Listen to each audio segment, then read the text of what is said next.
Hi guys, this is just a brief video to help you out with this final assignment that you have for writing your papers. In this one, you're going to write an introduction paragraph, a conclusion, and you're going to compile your works cited together, which is not as hard as it all sounds. You're done finding your sources, you're done putting together your argument paragraphs, you've done all of the hard parts so far. Now all you have to do is write the beginning, the end, and your and put together your works cited, which you already have all the parts for. So this is an introduction paragraph right here. The idea for an introduction paragraph, as it says here, you should bring your audience into your paper. You should start very broadly and slowly narrow it down to what your exact topic is. Talk about the issues in your topic some, and then finally have your thesis statement at the end. So, very simply, these were supposed to be color-coded. I don't know where the colors went. But, start with the common things people understand about your topic. Continue with the broad discussions of both sides of your topic, and then finally have a thesis statement. So, here I have in the bright green the something to bring my audience in with whatever they're familiar with on my topic. My topic, again, food trucks and why they're better than family restaurants. So I'm going to start off talking with why people start family restaurants. I said, entrepreneurs have long sought the American dream of owning a small business, and for most of them, this took the form of a family restaurant. So after that, I want to get into some discussions about whatever the two sides of what my topic is about. I'm going to stay on my topic the entire time. I'm never going to, drift off and talk about something else, just my topic.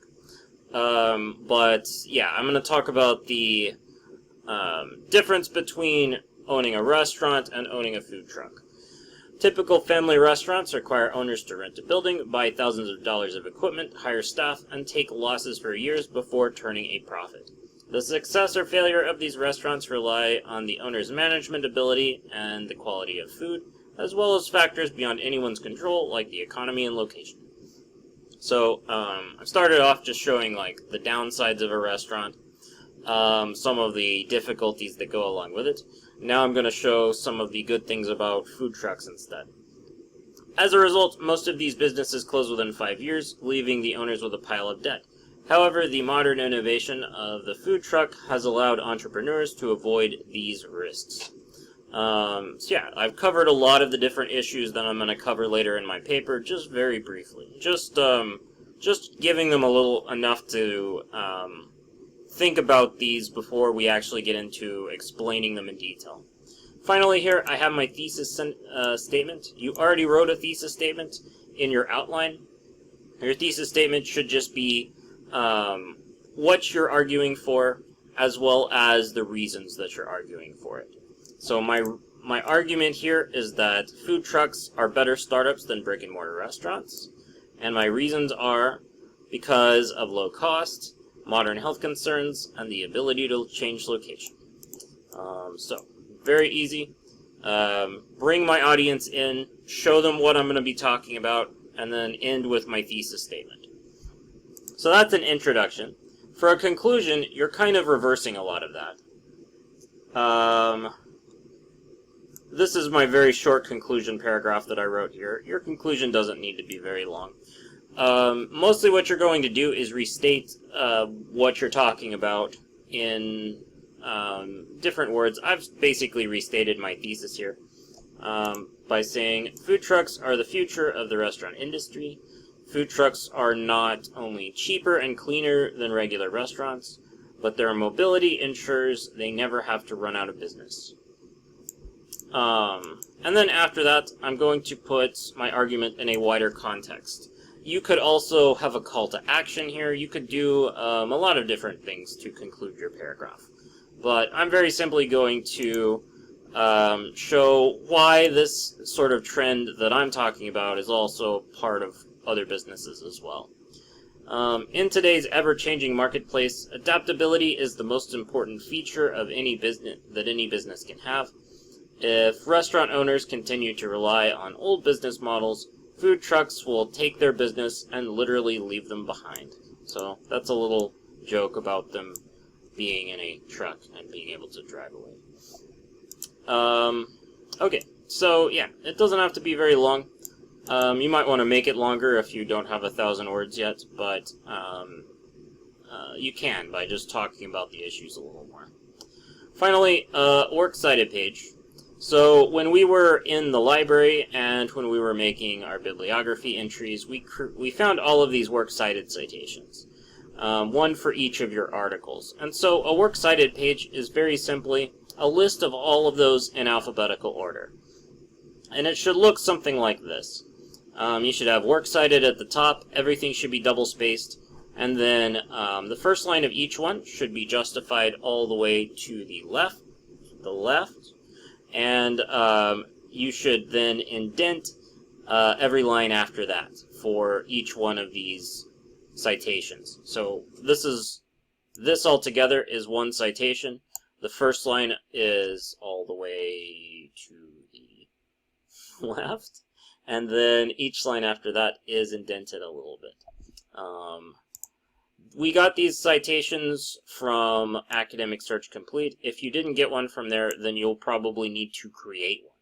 And the way to do that, let me find Google Docs real quick and I'll show you how to do that. Okay, so this is Google Docs.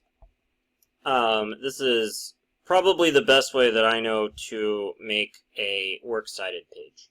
And so to create a works cited page, we're going to go up here at the top to where it says Tools.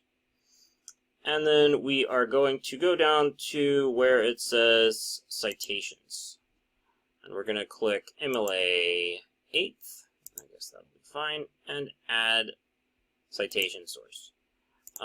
For all of the ones that we're using, we're going to be using, I believe it's just, article from a website. And if we can go out and find an article from a website, let's say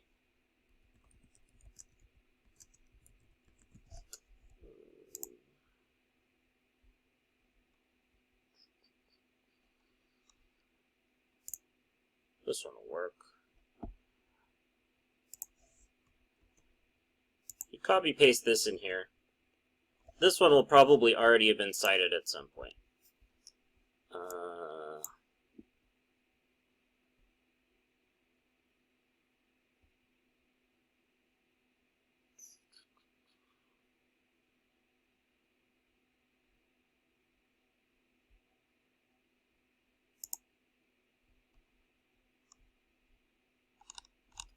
In the event that it isn't cited already, then we just have to actually fill all of that in ourselves.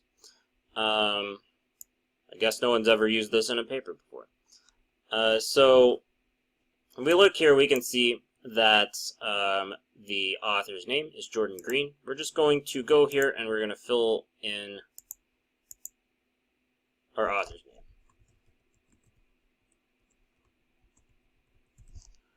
Next, we need our title. So easy way to do that, we're just going to copy paste the title right in to where the title goes. The website title, go away, I'm not doing that.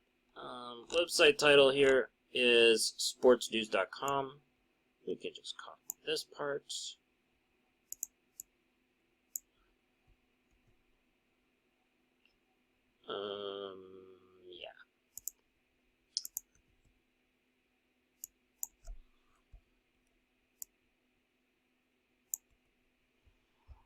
Publisher, we don't need a publisher because we already have a website. The URL, for the URL, we'll copy this entire thing. Publication day, this was published 5/22/23. So 22 May 2023.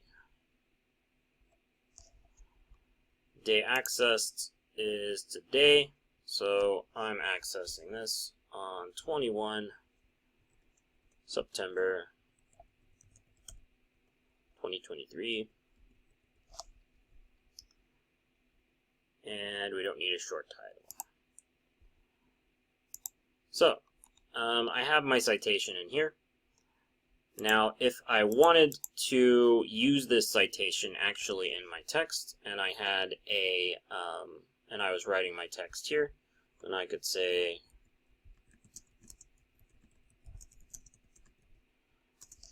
a fact that I got from there, and then I would press cite. And it will give the in-text citation right there at the end of the sentence that I'm using. Now, that's for in-text, though. I want to make a works cited page. And let's say that I already put in all of my citations. I'm just going to go down here just where it says Insert Works Cited and click that, and it will spit out my entire works cited. Yours will have more sources than this because you'll have put in more sources than I did. But for me, this is all that I put in. And now you can just copy paste this into whatever document you're using. If you're already using Google Docs, then you can just leave it there. Alright guys, I hope that makes this as clear as possible. If you have any questions, make sure to send me an email. See you guys in class.